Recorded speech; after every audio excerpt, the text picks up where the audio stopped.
Hello traders, trading ಕನ್ನಡಗೆ ನಿಮ್ಮೆಲ್ಲರಿಗೂ ಸ್ವಾಗತ. ನನ್ನ ಹೆಸರು ಶರತ್.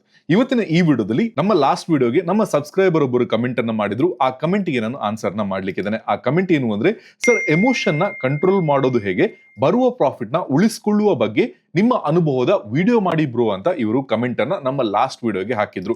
ಸೊ ಹಾಗಾಗಿ ಈ ಒಂದು ಕಮೆಂಟ್ ಅಥವಾ ಈ ಒಂದು ಕ್ವಶನ್ ಏನಿದೆಯಲ್ಲ, ಮೋಸ್ಟ್ ಆಫ್ ದ ಟ್ರೇಡರ್ಸ್ ಗಳಿಗೆ ಇರುವಂತಹ ಕ್ವಶನ್ ಆಗಿರುತ್ತೆ. ಹಾಗೆ ತುಂಬಾ ಜನ ಟ್ರೇಡರ್ಸ್ ಗಳು ಈ ಒಂದು ಪಾಯಿಂಟ್ ಅಲ್ಲಿ ಸ್ಟಕ್ ಆಗಿರುವಂತಹ ಸಾಧ್ಯತೆ ಇರುತ್ತೆ. ಸೊ ಹಾಗಾಗಿ ಈ ವಿಡಿಯೋದಲ್ಲಿ ನಾನು ನಿಮಗೆ ಪ್ರಾಪರ್ಲಿ ಯಾವ ರೀತಿ ಎಮೋಷನ್ ನ ಕಂಟ್ರೋಲ್ ಮಾಡಬಹುದು, ಹಾಗೆ ಯಾವ ರೀತಿ ನೀವು ಬರುವ ಪ್ರಾಫಿಟ್ ನ ಉಳಿಸ್ಕೊಳ್ಳೋದ್ರ ಬಗ್ಗೆ ಪ್ಲಾನ್ ನ ಮಾಡಬಹುದು ಅನ್ನೋದ್ರ ಬಗ್ಗೆ ಎಕ್ಸ್ಪ್ಲೈನ್ ಮಾಡ್ಲಿಕ್ಕಿದ್ದೇನೆ. ಇಫ್ ಇನ್ ಕೇಸ್ ನಿಮಗೂ ಕೂಡ ಟ್ರೇಡಿಂಗ್ ರಿಲೇಟೆಡ್ ವಿಡಿಯೋಗಳು ಇಷ್ಟವಾಗಿದ್ದರೆ ನಮ್ಮ ಚಾನೆಲ್ ನ ಸಬ್ಸ್ಕ್ರೈಬ್ ಮಾಡಿ, ಪಕ್ಕದಲ್ಲಿರೋ ಬೆಲ್ ಐಕಾನ್ ಒತ್ತಿದ್ರೆ ಮುಂದಿನ ವಿಡಿಯೋಗಳ ನೋಟಿಫಿಕೇಶನ್ ಕೂಡ ನಿಮಗೆ ಕಾಣಲಿಕ್ಕೆ ಸಿಗುತ್ತೆ. ಹಾಗೆ ಇದೇ ರೀತಿಯ ಟ್ರೇಡಿಂಗ್ ರಿಲೇಟೆಡ್ ವಿಡಿಯೋಸ್ಗಳು ನಿಮಗೆ ಇಷ್ಟವಾಗಿದ್ದರೆ ಈ ವಿಡಿಯೋನ ಒಂದು ಲೈಕ್ ನ ಮಾಡಬಹುದು. ಸೊ ಬನ್ನಿ, ಯಾವ ರೀತಿ ನಾವು ಎಮೋಷನ್ ನ ಕಂಟ್ರೋಲ್ ಮಾಡಬಹುದು ಅನ್ನೋದನ್ನ ಗಮನಿಸೋಣ. ಅದಕ್ಕಿಂತ ಮುಂಚೆ ಇದೇ ಕ್ವಶನ್ ಅಲ್ಲಿ ಇರುವಂತಹ ಒಂದು ಆನ್ಸರ್ ನ ನಾವು ಹುಡುಕೊಳ್ಳಿಕ್ಕೆ ಟ್ರೈ ಮಾಡೋಣ. ಇವರ ಪ್ರಕಾರ ಎಮೋಷನ್ ಯಾವ ರೀತಿ ಕಂಟ್ರೋಲ್ ಮಾಡೋದು, ಬರುವ ಪ್ರಾಫಿಟ್ ನ ಯಾವ ರೀತಿ ನಾವು ಉಳಿಸ್ಕೊಳ್ಬಹುದು. ಸೊ ಹಾಗಾಗಿ ಇಲ್ಲಿ ಒಂದು ವಿಚಾರ ನಿಮ್ಗೆ ಕ್ಲಿಯರ್ ಆಯ್ತು, ಪ್ರಾಫಿಟ್ ಬರ್ತಾ ಇದೆ ಅಂದ್ರೆ ನಿಮ್ಗೆ ಪ್ರಾಫಿಟ್ ಆಗ್ತಾ ಇದೆ. ಸೊ ಈ ಎಮೋಷನ್ ಅನ್ನೋ ಪಾಯಿಂಟ್ ಏನಿದೆಯಲ್ಲ, ಇಲ್ಲಿ ಪ್ರಾಬ್ಲಮ್ ಕ್ರಿಯೇಟ್ ಮಾಡ್ತಾ ಇದೆ.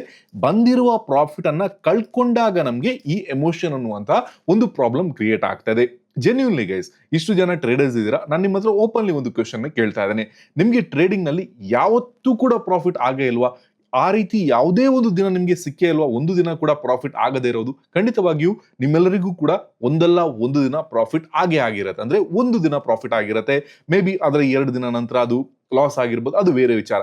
ಬಟ್ ಪ್ರಾಫಿಟ್ ಅನ್ನೋದು ಆಗಿರುತ್ತೆ ಎಲ್ಲಾ ಟ್ರೇಡರ್ಸ್ ಗಳಿಗೂ. ಸೊ ಹಾಗಾಗಿ ಪ್ರಾಫಿಟ್ ಅನ್ನೋದು ಇರೋದಕ್ಕೇನೆ ಎಲ್ಲರೂ ಕೂಡ ಟ್ರೇಡಿಂಗ್ ನ ಮಾಡ್ತಾ ಇರೋದು. ಸೊ ಹಾಗಾಗಿ ಟ್ರೇಡಿಂಗ್ ನಲ್ಲಿ ಪ್ರಾಫಿಟ್ ಇದೆ. ಬಟ್ ಮೇನ್ ಪ್ರಾಬ್ಲಮ್ ಏನು ಅಂದ್ರೆ, ಈ ಬಂದಿರೋ ಪ್ರಾಫಿಟ್ ನ ಕಳ್ಕೊಂಡಾಗ ಅಥವಾ ಈ ಬಂದಿರೋ ಪ್ರಾಫಿಟ್ ಅದರ ಜೊತೆಗೆ ಕ್ಯಾಪಿಟಲ್ ನ ನಾವು ಕಳ್ಕೊಂಡಾಗ ನಮ್ಗೆ ಟ್ರೇಡಿಂಗ್ ಒಂದ್ ಸ್ವಲ್ಪ ಟಫ್ ಅನಿಸ್ಲಿಕ್ಕೆ ಶುರು ಆಗುತ್ತೆ, ಅಥವಾ ಟ್ರೇಡಿಂಗ್ ಒಂದು ಪ್ರಾಬ್ಲಮ್ಯಾಟಿಕ್ ಕೆರಿಯರ್ ಅನ್ನೋದು ನಮ್ಗೆ ಕಾಣ್ಲಿಕ್ಕೆ ಸಿಗುತ್ತೆ. ಬಟ್ ಇನ್ನಷ್ಟು ಸಿಂಪಲ್ ಆಗಿ ಇದನ್ನ ನೀವು ಅರ್ಥ ಮಾಡ್ಕೊಳ್ಳಿ. ನಿಮ್ಗೆ ಪ್ರಾಫಿಟ್ ಬಂದಿದೆ, ಅದನ್ನ ಉಳಿಸ್ಕೊಂಡಾಗ ಯಾವ ರೀತಿ ನೀವು ಟ್ರೇಡರ್ ಆಗ್ಬೋದು ಅನ್ನೋದನ್ನ ಜಸ್ಟ್ ಯೋಚನೆ ಮಾಡಿ. ಈಗ ಇವತ್ತಿನ ದಿನ ನನಗೆ ಫಾರ್ ಅನ್ ಎಕ್ಸಾಂಪಲ್ 10,000 ಪ್ರಾಫಿಟ್ ಆಯ್ತು. ನಾನು ಈ ಒಂದು 10,000 ಪ್ರಾಫಿಟ್ ಅನ್ನ ಒಂದು ಲೈಕ್ ಉಳಿಸ್ಕೊಂಡೆ ಅಂತ ಅನ್ಕೊಳ್ಳಿ. 10,000 ಪ್ರಾಫಿಟ್ ಅಲ್ಲಿ 10,000 ಕೂಡ ಉಳಿಸ್ಕೊಳ್ಳಿಕ್ಕೆ ಆಗತ್ತಾ? ಖಂಡಿತವಾಗಿಯೂ ಇಲ್ಲ. ಇಫ್ ಇನ್ ಕೇಸ್ ನೀವು 10,000 ಕೂಡ ಉಳಿಸ್ಕೊಳ್ಬೇಕು ಅನ್ನೋ ಮೆಂಟಾಲಿಟಿಗೆ ಹೋದಾಗ ಅಲ್ಲೂ ಕೂಡ ನಿಮ್ಮ ಎಮೋಷನ್ ಏನಿದೆಯಲ್ಲ ಅದು ಡಿಸ್ಟರ್ಬ್ ಆಗಿದೆ ಅಂತಾನೆ ಅರ್ಥ. ಇಫ್ ಇನ್ ಕೇಸ್ ನನ್ನ ಹತ್ರ 10,000 ಪ್ರಾಫಿಟ್ ಆಗಿದೆ ಅಂಡ್ ಆ 10,000 ಪ್ರಾಫಿಟ್ ಅನ್ನ ಅಟ್ಲೀಸ್ಟ್ ನಾನೊಂದು 10 ದಿನ ಸೇವ್ ಮಾಡ್ತೀನಿ ಅಂತ ಅನ್ಕೊಳ್ಳಿ, ಅಥವಾ ಆ 10,000ದಲ್ಲಿ ಮೇ ಬಿ ಒಂದು 2,000 3,000 ಆದ್ರೂ ನಾನೊಂದು 10 ದಿನ ಆದ ನಂತರ ಕೂಡ ಸೇವ್ ಮಾಡ್ತೀನಿ ಅಂತ ಅನ್ಕೊಳ್ಳಿ, ಆಗ ನೀವು ಟ್ರೇಡಿಂಗ್ ನಲ್ಲಿ ಸಕ್ಸಸ್ ಆಗ್ತೀರಾ ಅಂತಾನೆ ಅರ್ಥ. ಸೊ ಇದರ ಒಂದು ಪಾಯಿಂಟ್ ಅನ್ನ ನಾನು ಸ್ವಲ್ಪ ನಿಮ್ಗೆ ಎಕ್ಸ್ಪ್ಲೈನ್ ಮಾಡ್ಲಿಕ್ಕೆ ಟ್ರೈ ಮಾಡ್ತೀನಿ.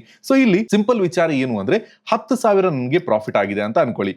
10 ದಿನ ನಾನು ಏನಕ್ಕೆ ಕನ್ಸಿಡರ್ ಮಾಡಿದೆ, ಪ್ರತಿದಿನ ಈ 10,000 ಪ್ರಾಫಿಟ್ ಅಲ್ಲಿ 1,000 ಲಾಸ್ ಆಯ್ತು ಅಂತ ಅನ್ಕೊಳ್ಳಿ.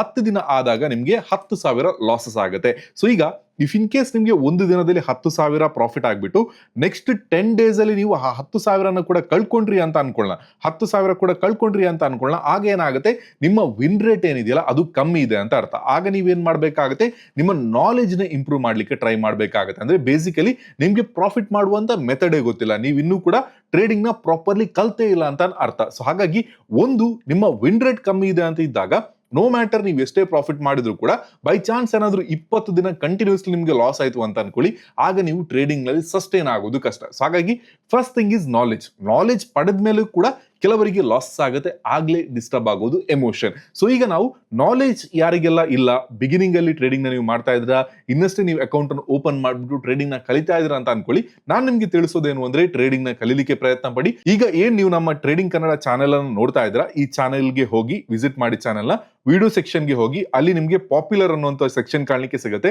ಅದನ್ನ ಕ್ಲಿಕ್ ಮಾಡಿ. ಅಲ್ಲಿ ನಿಮ್ಗೆ ಬೇಸಿಕ್ ಎಲ್ಲಾ ವಿಡಿಯೋಸ್ಗಳು ಕಾಣ್ಲಿಕ್ಕೆ ಸಿಗುತ್ತೆ. ಒನ್ ಬೈ ಒನ್ ಎಲ್ಲಾ ವಿಡಿಯೋಸ್ ಗಳನ್ನು ನೋಡ್ತಾ ಬನ್ನಿ, ನಿಮ್ಗೆ ಖಂಡಿತವಾಗಿಯೂ ನಾಲೆಜ್ ಅನ್ನೋದು ಸಿಗುತ್ತೆ. ಈಗ ನಾವು ಡಿಸ್ಕಸ್ ಮಾಡ್ತಾ ಇರೋದು ಯಾರು ಕಲ್ತಿದ್ದಾರೆ, ನಾಲೆಜ್ ಅನ್ನ ಇಂಪ್ರೂವ್ ಮಾಡಿದ್ದಾರೆ, ಟ್ರೇಡಿಂಗ್ ನಲ್ಲಿ ಎಕ್ಸ್ಪೀರಿಯನ್ಸ್ ಇದೆ, ಸ್ಟಿಲ್ ಬಂದಿರೋ ಪ್ರಾಫಿಟ್ ನ ಉಳಿಸ್ಕೊಳ್ತಾ ಇಲ್ಲ, ಅವರ ಜೊತೆ ನಾವು ಈ ಡಿಸ್ಕಷನ್ ನ ಮಾಡೋಣ.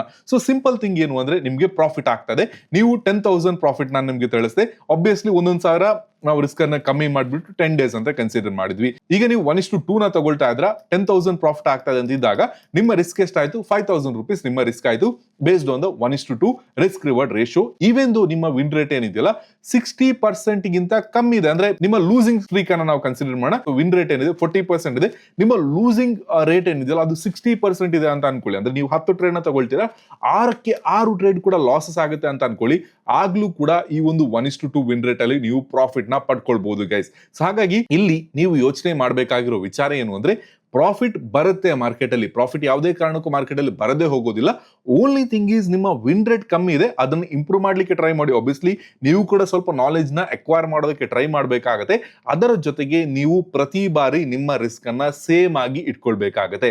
ಈಗ ತುಂಬಾ ಜನ ಮಾಡುವಂತ ಮಿಸ್ಟೇಕ್ ಏನು ಅಂದ್ರೆ ಈಗ ಫಾರ್ ಎನ್ ಎಕ್ಸಾಂಪಲ್ ಅವರ ಕ್ಯಾಪಿಟಲ್ ಒಂದು ಇನ್ ಡಾಲರ್ಸ್ ನಾನು ನಿಮ್ಗೆ ಎಕ್ಸ್ಪ್ಲೈನ್ ಮಾಡ್ತೀನಿ. $1000 ಕ್ಯಾಪಿಟಲ್ ಇದೆ ಅಂತ ಅನ್ಕೊಳ್ಳಿ. ಒಂದು ಟ್ರೇಡ್ ಅಲ್ಲಿ ಅವರಿಗೆ all of a sudden $1500 profit ಆಗುತ್ತೆ ಅಂತ ಅನ್ಕೊಳ್ಳಿ. ಅಂದ್ರೆ ಅವರ ಕ್ಯಾಪಿಟಲ್ ಏನಿದೆಯಲ್ಲ 1000 ಇಂದ 1500 ಗೆ ಹೋಗುತ್ತೆ, $500 ಕ್ಯಾಪಿಟಲ್ ಆಗುತ್ತೆ. ಸೊ $1500 ಅವರ ಕ್ಯಾಪಿಟಲ್ ಆಗುತ್ತೆ. ಈಗ ತುಂಬಾ ಜನ ಮಾಡುವಂತ ಮಿಸ್ಟೇಕ್ ಏನು ಅಂದ್ರೆ, $1000 ಗೆ ಇಫ್ ಇನ್ ಕೇಸ್ ಅವರೇನಾದ್ರೂ ಒಂದು ಲಾಟ್ ಅನ್ನ ಕ್ಯಾಪಿಟಲ್ ಆಗಿ ಯೂಸ್ ಮಾಡಿದ್ರೆ $1500 ಕ್ಯಾಪಿಟಲ್ ಆಗುತ್ತಲ್ವಾ, ಆಗ ಅವರೇನ್ ಮಾಡ್ತಾರೆ, ಒಂದು ಲಾಟ್ ನ ಬದಲು 2 ಲಾಟ್ ಅನ್ನ ಪಂಚ್ ಮಾಡ್ತಾರೆ. ಇಲ್ಲಿ ನೀವು ಮ್ಯಾಥ್ಸ್ ಅನ್ನ, ಗಣಿತವನ್ನ ಅರ್ಥ ಮಾಡ್ಕೊಳ್ಬೇಕಾಗತ್ತೆ. ನೋಡಿ, ನೀವು ಗ್ರೋ ಆಗೋದಕ್ಕೆ ಒಂದೊಂದು ಲಾಟ್ ಅನ್ನ ಯೂಸ್ ಮಾಡ್ಬಿಟ್ಟು ನೀವು ಗ್ರೋ ಆದ್ರೆ, ಅಂದ್ರೆ ಸ್ಮಾಲ್ ಲಾಟ್ ಅಲ್ಲಿ ನೀವು ಗ್ರೋ ಆಗ್ತಾ ಹೋದ್ರಿ, ಗ್ರೋ ಆಗ್ತಾ ಸಮ್ ನಂಬರ್ಗೆ ರೀಚ್ ಆದಾಗ ನೀವೇನ್ ಮಾಡ್ತೀರಾ ಅಂದ್ರೆ, 1000ರಿಂದ 1500 ಆಯ್ತು, ಈಗ ನೀವು 2 ಲಾಟ್ ಅನ್ನ ಬೈ ಮಾಡ್ಬೋದು. 1500ರಿಂದ $2000 ಆಯ್ತು, ಈಗ ನೀವೇನ್ ಮಾಡ್ಬೋದು, ನೀವು 3 ಲಾಟ್ ಅನ್ನ ಬೈ ಮಾಡ್ಬೋದು ಅಂತ ಅನ್ಕೊಳ್ಳಿ. ಈ ರೀತಿ ನಿಮ್ಮ ಕ್ಯಾಪಿಟಲ್ ಗ್ರೋ ಆಗ್ತಾ ಇದ್ದ ಹಾಗೆ ನೀವು ನಿಮ್ಮ ಕ್ವಾಂಟಿಟಿ ಸೈಜ್ ಅನ್ನು ಕೂಡ ಗ್ರೋ ಮಾಡ್ತಾ ಹೋದಾಗ ಅದು ತುಂಬಾನೇ ದೊಡ್ಡ ಪ್ರಾಬ್ಲಮ್ ನ ಕ್ರಿಯೇಟ್ ಮಾಡುತ್ತೆ. ಏನಕ್ಕೆ ಅಂದ್ರೆ ನೋಡಿ, ಒಂದೊಂದು ಲಾಟ್ ಇಂದ ನೀವು ಗ್ರೋ ಆಗ್ತಾ ಮೇಲ್ಗಡೆ ಹೋಗೋದು ತುಂಬಾನೇ ಕಷ್ಟ. ಅಂದ್ರೆ ಸ್ಮಾಲ್ ಕ್ಯಾಪಿಟಲ್ ನೀವು ಗ್ರೋ ಆಗ್ತಾ ಹೋಗ್ತಾ ಇದ್ದೀರಾ, ವೆರಿ ಸ್ಲೋಲಿ ಆ ಗ್ರೋತ್ ಕಾಣಲಿಕ್ಕೆ ಸಿಗುತ್ತೆ. ಅಂಡ್ ಆಬ್ವಿಯಸ್ಲಿ ನೀವು ಬೆಟರ್ ಟ್ರೇಡರ್ ಆಗಿದ್ರೆ ನೀವು ಗ್ರೋ ಆಗ್ತೀರಾ. ಬಟ್ ಒನ್ಸ್ ನೀವು 1500 ಅಥವಾ ಜಸ್ಟ್ ಒಂದು 50% ರಿಟರ್ನ್ ಅಥವಾ ಒಂದು 100% ನಿಮ್ಮ ಕ್ಯಾಪಿಟಲ್ ಮೇಲೆ ರಿಟರ್ನ್ ಆದಾಗ ನೀವು ನಿಮ್ಮ ಲಾಟ್ ಅನ್ನು ಇನ್ಕ್ರೀಸ್ ಮಾಡ್ತೀರಾ. ಅಂದ್ರೆ 2 ಲಾಟ್ ಅಲ್ಲಿ ಟ್ರೇಡ್ ನ ಮಾಡ್ತೀರಾ. ಒಂದು ಲಾಟ್ ಅಲ್ಲಿ ನಿಮ್ಗೆ ಮೇ ಬಿ ಒಂದು $50 ರಿಸ್ಕ್ ಇತ್ತು ಅಂತ ಅನ್ಕೊಳ್ಳಿ. 2 ಲಾಟ್ ಗೆ ಬಂದಾಗ ಅದು $100 ರಿಸ್ಕ್ ಆಗುತ್ತೆ. ಇನ್ ಕೇಸ್ ಸೇಮ್ ಜಾಗದಲ್ಲಿ ನೀವು 3 ಲಾಟ್ ಅನ್ನ ಹಾಕ್ತೀರಾ ಅಂತ ಅನ್ಕೊಳ್ಳಿ, ಅದು $150 ರಿಸ್ಕ್ ಆಗುತ್ತೆ. ಸೊ ಹಾಗಾಗಿ ಏನಾಗುತ್ತೆ, ಈವನ್ ನಿಮ್ಮ ಟಾಪ್ ಸೈಡ್ ಇಂದ ಇಫ್ ಇನ್ ಕೇಸ್ ನೀವು ಗ್ರೋ ಆಗಿದ್ರ ಒಂದೆರಡು ಟ್ರೇಡ್ ಎಲ್ ಹಿಟ್ ಆಗ್ಲಿಕ್ಕೆ ಶುರು ಆಯ್ತು ಅಂತ ಅನ್ಕೊಳ್ಳಿ, ಆಬ್ವಿಯಸ್ಲಿ ನಿಮ್ಗೆಲ್ಲರಿಗೂ ಕೂಡ ಗೊತ್ತಿದೆ, ನಾನು 40% ವಿನ್ ರೇಟ್ ಅಲ್ಲಿ ಮಾತಾಡ್ತಾ ಇದ್ದೇನೆ, 60% ಲೂಸ್ ಆಗ್ತಾ ಇದೆ ಅನ್ನೋದ್ರ ಬೇಸ್ಡ್ ಆಗಿ ನಾವು ಮಾತಾಡ್ತಾ ಇದೀವಿ. ಸೊ ಹಾಗಾಗಿ ಬಿಕಾಸ್ ಯಾರು ಕೂಡ 100% ವಿನ್ ಆಗ್ಲಿಕ್ಕೆ ಆಗೋದಿಲ್ಲ, ಈವನ್ ನಾವು ಕೂಡ ವಿನ್ ಆಗ್ಲಿಕ್ಕೆ ಆಗೋದಿಲ್ಲ.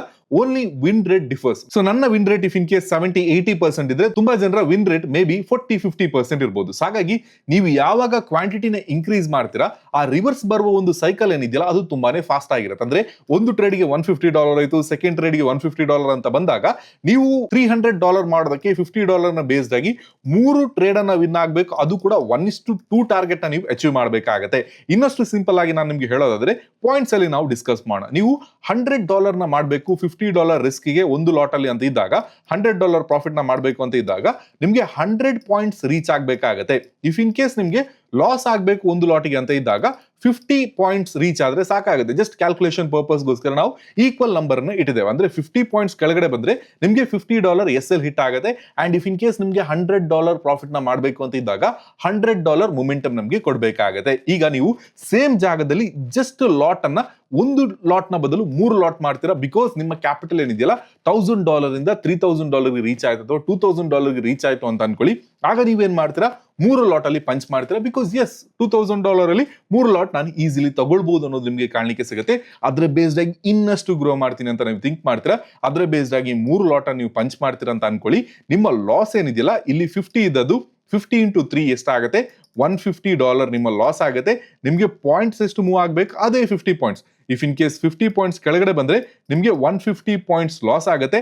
And same thing, if in case upside ಅಲ್ಲಿ ನಿಮ್ಗೆ 100 ಪಾಯಿಂಟ್ಸ್ ಮೂವ್ ಆಯ್ತು ಅಂತ ಅನ್ಕೊಳ್ಳಿ, ಆಗ ನಿಮ್ಗೆ $300 ನ ಪ್ರಾಫಿಟ್ ಆಗುತ್ತೆ. ಈಗ $150 ಲಾಸ್ ಆಗುತ್ತೆ, ಪ್ರಾಫಿಟ್ ನ ಬಿಟ್ ಮಾಡೋಣ, ಲಾಸ್ ಆಗುತ್ತೆ ಅಂತ ಅನ್ಕೊಳ್ಳೋಣ. ಯಾಕಂದ್ರೆ ನಮ್ಮ ವಿನ್ ರೇಟ್ ಏನಿದೆಯಲ್ಲ ಜಸ್ಟ್ 40% ಇದೆ. ಈ ಜಾಗದಲ್ಲಿ 6 ಟ್ರೇಡ್ ನನಗೆ 10ರಲ್ಲಿ ಲಾಸ್ ಆಗುತ್ತೆ ಅಂತ ಅನ್ಕೊಳ್ಳಿ.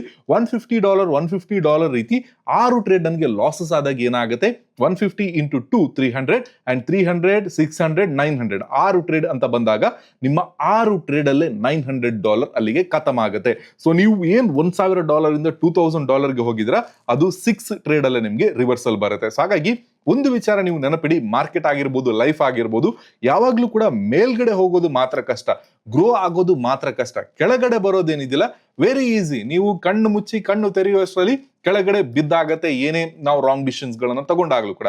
Same thing with the trading. ನೀವು ಕ್ವಾಂಟಿಟಿನ ಇನ್ಕ್ರೀಸ್ ಮಾಡ್ತೀರಾ, ರಾಂಗ್ ಡಿಸಿಷನ್ ತಗೊಳ್ತೀರಾ ಅಂತ ಅನ್ಕೊಳ್ಳಿ, ಅದು ಅಷ್ಟೇ ಫಾಸ್ಟ್ ಆಗಿ ಕೆಳಗಡೆ ಬರುತ್ತೆ. ಸೊ ಹಾಗಾಗಿ ಯಾವಾಗ್ಲೂ ಕೂಡ ನೆನಪಿಡಿ, ನೀವು ಗ್ರೋ ಮಾಡುವಾಗ ಸ್ಲೋಲಿ ಯಾವ ರೀತಿ ಗ್ರೋ ಮಾಡಿದ್ರಿ, ಆ $2,000 ರೀಚ್ ಆದ ನಂತರ ಇನ್ನಷ್ಟು ಗ್ರೋ ಆಗ್ಬೇಕು ಅಂತ ಇದ್ದಾಗ ನೀವು ಕ್ವಾಂಟಿಟಿನ ಯಾವುದೇ ಕಾರಣಕ್ಕೂ ಇನ್ಕ್ರೀಸ್ ಮಾಡ್ಲಿಕ್ಕೆ ಹೋಗಬಾರ್ದು.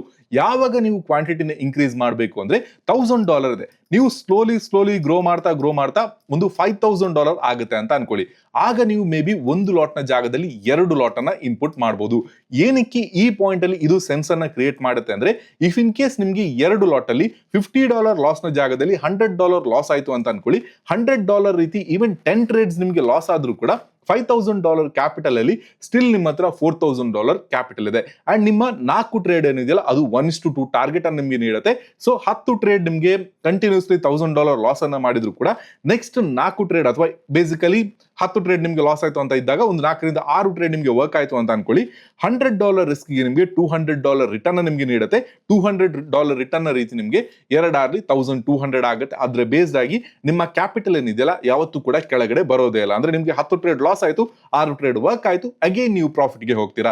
ಸೊ ಹಾಗಾಗಿ ದಿಸ್ ಸೈಕಲ್ ಅನ್ನು ನೀವು ಅರ್ಥ ಮಾಡ್ಕೊಳ್ಬೇಕಾಗುತ್ತೆ, ಈ ಮ್ಯಾಥ್ ಅನ್ನು ನೀವು ಕ್ಯಾಲ್ಕುಲೇಟ್ ಮಾಡಬೇಕಾಗುತ್ತೆ. $1,000 ಆಗಿರ್ಬೋದು ಅಥವಾ ಈವನ್ ನೀವು ಒಂದು 1,00,000ದಲ್ಲಿ ನೀವು ನಿಫ್ಟಿಯಲ್ಲಿ ಟ್ರೇಡ್ ನ ಮಾಡ್ತೀರಾ ಅಂತ ಅನ್ಕೊಳ್ಳಿ, ಆಗ್ಲೂ ಕೂಡ ಸೇಮ್ ಕಾನ್ಸೆಪ್ಟ್. ನೀವು ಸರ್ಟನ್ ಅಮೌಂಟ್ ವರೆಗೂ ಕ್ಯಾಪಿಟಲ್ ನ ಗ್ರೋ ಮಾಡಬೇಕಾಗುತ್ತೆ, ಆನಂತರ ಮಾತ್ರ ನೀವು ಕ್ವಾಂಟಿಟಿನ ಇನ್ಕ್ರೀಸ್ ಮಾಡಬೇಕಾಗುತ್ತೆ. ಸೊ ಹಾಗಾಗಿ ಇಲ್ಲಿ ಎಮೋಷನ್ ಗಳನ್ನು ನೀವು ಕಂಟ್ರೋಲ್ ಮಾಡ್ಲಿಕ್ಕೆ ಹೋಗ್ಬೇಡಿ, ನಿಮ್ಮ ಆಕ್ಷನ್ ಗಳನ್ನು ನೀವು ಕಂಟ್ರೋಲ್ ಮಾಡಿ. ನೀವು ಎಮೋಷನ್ ಗಳನ್ನ ಕಂಟ್ರೋಲ್ ಮಾಡ್ಲಿಕ್ಕೆ ಹೋದಾಗ ಅದು ಯಾವತ್ತೂ ಕೂಡ ಕಂಟ್ರೋಲ್ ಆಗೋದಿಲ್ಲ. ಯಾಕೆಂದ್ರೆ ಪ್ರಾಕ್ಟಿಕಲಿ ಮೈಂಡ್ ಅನ್ನು ಕಂಟ್ರೋಲ್ ಮಾಡೋದು ಅಷ್ಟು ಈಸಿ ಆಗಿರೋ ವಿಚಾರ ಅಲ್ಲ. ಹಾಗಾಗಿ ನಿಮ್ಮ ಆಕ್ಷನ್ ಏನಿದೆ, ನೀವು 2 ಲಾಟಲ್ಲಿ ಟ್ರೇಡ್ ನ ಮಾಡ್ತಾ ಇದ್ರೆ ಒಂದು ಸರ್ಟನ್ ಅಮೌಂಟ್ ಲೈಕ್ ಒಂದು 5 ಟೈಮ್ಸ್ ಅಥವಾ 4 ಟೈಮ್ಸ್ ಅದು ಅಕೌಂಟ್ ಗ್ರೋ ಆದ ನಂತರ ನೀವು ನಿಮ್ಮ ಒಂದು ರಿಸ್ಕ್ ಅನ್ನ ಅಥವಾ ನಿಮ್ಮ ಕ್ವಾಂಟಿಟಿನ ಜಾಸ್ತಿ ಮಾಡಬೇಕಾಗುತ್ತೆ. ಬಿಕಾಸ್ ನೀವು ಈಗ 1 ಕೋಟಿಯಲ್ಲಿ ಟ್ರೇಡ್ ನ ಮಾಡ್ತಾ ಇದ್ರಿ ಅಂತ ಅನ್ಕೊಳ್ಳಿ, ಆಗ 5 ಟೈಮ್ಸ್ ಆಗೋ ತನಕ ಕಾಯ್ಬೇಕು ಅಂತ ಇಲ್ಲ, ಯಾಕೆಂದ್ರೆ ಆಗ bigger amount. But most of the ಜನ ನೀವು ಸ್ಮಾಲ್ ಅಮೌಂಟ್ ಅಲ್ಲಿ ಟ್ರೇಡ್ ನ ಮಾಡ್ತಾ ಇದ್ದೀರಾ ಅಂತ ಇದ್ದಾಗ ಆ ಅಮೌಂಟ್ ಅನ್ನ ಗ್ರೋ ಮಾಡ್ಲಿಕ್ಕೆ ಟ್ರೈ ಮಾಡಿ, ಒಂದು ಸರ್ಟನ್ ಅಮೌಂಟ್ ತನಕ ಗ್ರೋ ಮಾಡಿ. ಅಂಡ್ ಆ ಸರ್ಟನ್ ಅಮೌಂಟ್ ನಿಂದ ಇವನ್ ದೋ 10 ಟ್ರೇಡ್ಸ್ ನಿಮ್ಗೆ ಲಾಸ್ ಆದ್ರೂ ಕೂಡ ಯಾವುದೇ ರೀತಿ ಎಫೆಕ್ಟ್ ಆಗಲ್ಲ ಅಂತ ಇದ್ದಾಗ ಮಾತ್ರ ಕ್ವಾಂಟಿಟಿ ನೀವು ಇನ್ಕ್ರೀಸ್ ಮಾಡಬೇಕಾಗುತ್ತೆ. ಸೊ ಹಾಗಾಗಿ ಐ ಹೋಪ್ ನಾನು ನಿಮ್ಗೆ ಈ ಕ್ವಶನ್ ಗೆ ಆನ್ಸರ್ ನೀಡಿದ್ದೇನೆ ಅಂತ ಅನ್ಕೊಳ್ತೀನಿ. ಎಮೋಷನ್ ನ ಕಂಟ್ರೋಲ್ ಮಾಡೋದ್ರ ಬದಲು ನಿಮ್ಮ ಆಕ್ಷನ್ ನ ಕಂಟ್ರೋಲ್ ಮಾಡಿ, ಅಂಡ್ ಅದರ ಬೇಸ್ಡ್ ಆಗಿ ನಿಮ್ಮ ಲಾಸಸ್ ಕಂಟ್ರೋಲ್ ಆಗುತ್ತೆ. ಅದರ ಬೇಸ್ಡ್ ಆಗಿ ನಿಮ್ಮ ಪ್ರಾಫಿಟ್ ಏನಿದೆಯಲ್ಲ ಅದು ಯಾವಾಗ್ಲೂ ಕೂಡ ನಿಮ್ಮ ಅಕೌಂಟ್ ಅಲ್ಲಿ ಗ್ರೋ ಆಗ್ತಾ ಹೋಗುತ್ತೆ. ಸೊ ಐ ಹೋಪ್ ನಿಮ್ಗೆ ಈ ವಿಡಿಯೋ ಇಷ್ಟ ಆಗಿದೆ ಅಂತ ಅನ್ಕೊಳ್ತೀನಿ. ಇಫ್ ಇನ್ ಕೇಸ್ ಈ ವಿಡಿಯೋ ನಿಮ್ಗೆ ಇನ್ನೂ ಅರ್ಥ ಆಗಿಲ್ಲ ಅಂತ ಅನ್ಕೊಳ್ಳಿ, ಸ್ವಲ್ಪ ಅಡ್ವಾನ್ಸ್ ಕಾನ್ಸೆಪ್ಟ್, ಸ್ವಲ್ಪ ಅಡ್ವಾನ್ಸ್ ಮ್ಯಾಥಮೆಟಿಕ್ ಥಿಂಗ್ಸ್ ಗಳನ್ನ ನೀವು ಇಲ್ಲಿ ಎಕ್ಸ್ಪೀರಿಯನ್ಸ್ ಮಾಡ್ತಾ ಇದ್ದೀರಾ ಅಂತ ಅನ್ಕೊಳ್ಳಿ. ಆ ರೀತಿ ಇದ್ದಾಗ ಮತ್ತೆ ವಿಡಿಯೋನ ನೋಡಿ, because this is a very very important video. ಮತ್ತೆ ವಿಡಿಯೋನ ನೋಡಿ, ಅಂಡ್ ಈ ವಿಡಿಯೋ ಇಷ್ಟ ಆಗಿದ್ರೆ ನಿಮ್ಮ ಟ್ರೇಡಿಂಗ್ ಫ್ರೆಂಡ್ಸ್ ಗಳ ಜೊತೆ ಕೂಡ ಶೇರ್ ಮಾಡಿ. ಮುಂದಿನ ವಿಡಿಯೋದಲ್ಲಿ ಸಿಗೋಣ. ಅಲ್ಲಿ ತನಕ take care traders. Have a good day, have profitable week head.